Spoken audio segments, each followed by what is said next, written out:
Video ചെയ്യാതെ എനിക്ക് യാതൊരു വിധ നിവൃത്തിയില്ലാത്തത് കൊണ്ടാണ്. കാരണം ഇപ്പോൾ കുറേ നാളായിട്ട് ഞാൻ കേട്ടുകൊണ്ടിരിക്കുന്ന ഒരു കാര്യമാണ് മുലപ്പാലില്ല എന്നുള്ളത് ഒരു മാരക കുറ്റമായിട്ട് കാണുന്ന ഒരു കൂട്ടം സമൂഹം. എനിക്ക് കഴിഞ്ഞ ദിവസം എൻ്റെ ഒരു ഫ്രണ്ട് മെസ്സേജ് അയച്ചു, അവളുടെ കസിൻ മെൻ്റലി അത്രയ്ക്ക് ഡൗൺ ആണ്. കാരണം മുലപ്പാലില്ല, കുഞ്ഞിന് കൊടുക്കാൻ മുലപ്പാലില്ല, കുഞ്ഞ് കിടന്ന് കരയുമ്പോൾ അമ്മമാർക്ക് വിഷമം ഉണ്ടാകും തീർച്ചയായിട്ടും. ആൻഡ് അമ്മമാർക്കുള്ള വിഷമം വേറെ ആർക്കും ഉണ്ടാകാൻ പോകുന്നില്ല. അതിൻ്റെ അച്ഛനും അമ്മയ്ക്കും ആയിരിക്കും ഏറ്റവും കൂടുതൽ വിഷമം ഉണ്ടാവുക. ചുറ്റുമുള്ള ആൾക്കാർക്ക് എന്തായാലും അത്ര വിഷമം ഉണ്ടാവാൻ പോകുന്നില്ല. പക്ഷേ അമ്മമാർ അതിൻ്റെ പേരിൽ മെൻ്റലി തളർന്നു പോവാണ്. എന്താണ് റീസൺ?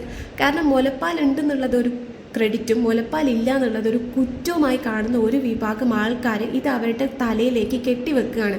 അതായത് മുലപ്പാലില്ലേ, ഇതൊരു മാരക കുറ്റമാണ്, ഞങ്ങൾക്കൊക്കെ മുലപ്പാൽ ഉണ്ടായിരുന്നു, അതൊരു വലിയ ക്രെഡിറ്റാണ് എന്ന് മുന്നിൽ നിന്ന് പറയുന്ന ഒരു കൂട്ടം ആൾക്കാർ. അപ്പോൾ എനിക്ക് ഇത് കാണുന്ന എല്ലാവരോടും അതാണ് പറയാനുള്ളത്. നിങ്ങൾ ആദ്യം ഇങ്ങനെ ഒരു തെറ്റിദ്ധാരണ ഉണ്ടെങ്കിൽ അത് മാറ്റുക. മുലപ്പാൽ ഉണ്ടെന്നുള്ളത് ഒരു ക്രെഡിറ്റും മുലപ്പാലില്ല എന്നുള്ളത് ഒരു കുറ്റവുമല്ല. ആൻഡ് എനിക്കിത് കേൾക്കുമ്പോൾ എനിക്കിതിപ്പോൾ പറയാനുള്ളൊരു മെയിൻ റീസൺ എന്ന് പറയുന്നത്, ഞാൻ ഹോസ്പിറ്റലിൽ ഉണ്ടായ സമയത്ത് ഞാൻ എക്സ്പീരിയൻസ് ചെയ്ത ഒരു കാര്യമാണ്. തൊട്ടടുത്ത റൂമിൽ ഒരമ്മ വന്നിട്ട് അവരുടെ മോള് പ്രസവിച്ചു. അപ്പോൾ അവർ പറയാണ്, എൻ്റെ മോൾക്ക് നല്ല പാലുണ്ട്, അവരുടെ ചേട്ടൻ്റെയോ അനിയൻ്റെയോ ആരുടെയോ മകൻ്റെ ഭാര്യയ്ക്ക് മുലപ്പാലില്ല, അവർ പൊടിപ്പാൽ കൊടുത്തു ഡോക്ടർ പറഞ്ഞിട്ട്, എന്നിട്ട് ആ കൊച്ച് മന്ദബുദ്ധി ആയിപ്പോയിന്ന്. നിങ്ങൾ ആലോചിച്ച് നോക്കൂ, ഡോക്ടർ പ്രിസ്ക്രൈബ് ചെയ്തിട്ടുള്ള പൗഡർ എന്ന് പറയുന്നത് മുലപ്പാലിന് പകരം കുഞ്ഞിന് കൊടുക്കേണ്ടതാണ്. എന്തിനു കൊടുക്കുന്നു? കാരണം മുലപ്പാലില്ല എന്ന് പറയുന്നത് ലോകത്ത് ആദ്യമായിട്ട് സംഭവിക്കുന്ന കാര്യമല്ല. എല്ലാവർക്കും മുലപ്പാൽ ഉണ്ടാവില്ല, ചിലർക്ക് മുലപ്പാൽ കുറവായിരിക്കും, ചിലർക്ക് ഉണ്ടാവില്ല.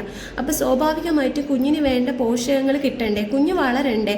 അപ്പോൾ അതിന് പകരമായിട്ടുള്ള കാര്യമാണ് ഈ ഫോർമുല ഫീഡ് എന്ന് പറയുന്നത്. അപ്പോൾ അതുകൊണ്ടാണ് ഡോക്ടേഴ്സ് അത് പ്രിസ്ക്രൈബ് ചെയ്യുന്നത്. ആൻഡ് ഒരിക്കലും അത് കൊടുത്തെന്ന് പറഞ്ഞു കുഞ്ഞ് എന്താവില്ല, കുഞ്ഞിന് ഡിസബിലിറ്റി വരില്ല. അത് ജന്മനാ സംഭവിച്ചൊരു കാര്യമാണ്. കുഞ്ഞ് ജനിക്കുമ്പോൾ അവർക്ക് അത് മനസ്സിലായിട്ടില്ല. കുറച്ച് കഴിയുമ്പോഴാണ് ഈ എന്ന കുടുംബക്കാർക്ക് അത് തിരിച്ചറിഞ്ഞിട്ടുണ്ടാവുക.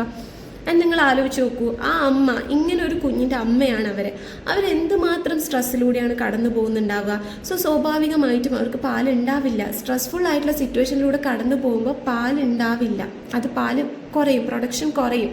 അത് അത് അത് അത് മനസ്സിലാക്കേണ്ട ഒരു കാര്യമാണ്. എന്നെയൊന്നും അവർക്ക് ഒരു പരിചയമില്ല, അവിടെ വെച്ച് കണ്ട ഒരാളാണ്. എന്നോട് പോലും അവർ വന്ന് പറയുകയാണ് ആ കുഞ്ഞങ്ങനെ ആയത് ആ അമ്മ മുലപ്പാലില്ലാത്ത കാരണം ഫോർമുല കൊടുത്തിട്ടാണെന്ന്. ഒന്ന് ആലോചിച്ച് നോക്കൂ, ആ അമ്മ അത് അറിയുമ്പോൾ അതെന്തുമാത്രം വേദനിക്കും, എന്തൊരു ക്രൂവലാണെന്ന് ഞാൻ ആലോചിച്ചിട്ടുണ്ട്. എപ്പോഴും സ്ത്രീകളെ മനസ്സിലാക്കാൻ പറ്റാത്തത് ഈ ഒരു ഘട്ടത്തിൽ സ്ത്രീകളാണ്. ആൻഡ് ഒരു സ്ത്രീയെ സംബന്ധിച്ച് അവരുടെ ഏറ്റവും ടഫസ്റ്റ് മൊമെൻറ്റ്, മര്യാദക്ക് ഉറങ്ങാൻ പറ്റില്ല, ഫുഡ് കഴിക്കാൻ പറ്റില്ല, സാക്രിഫൈസ് ആണ്.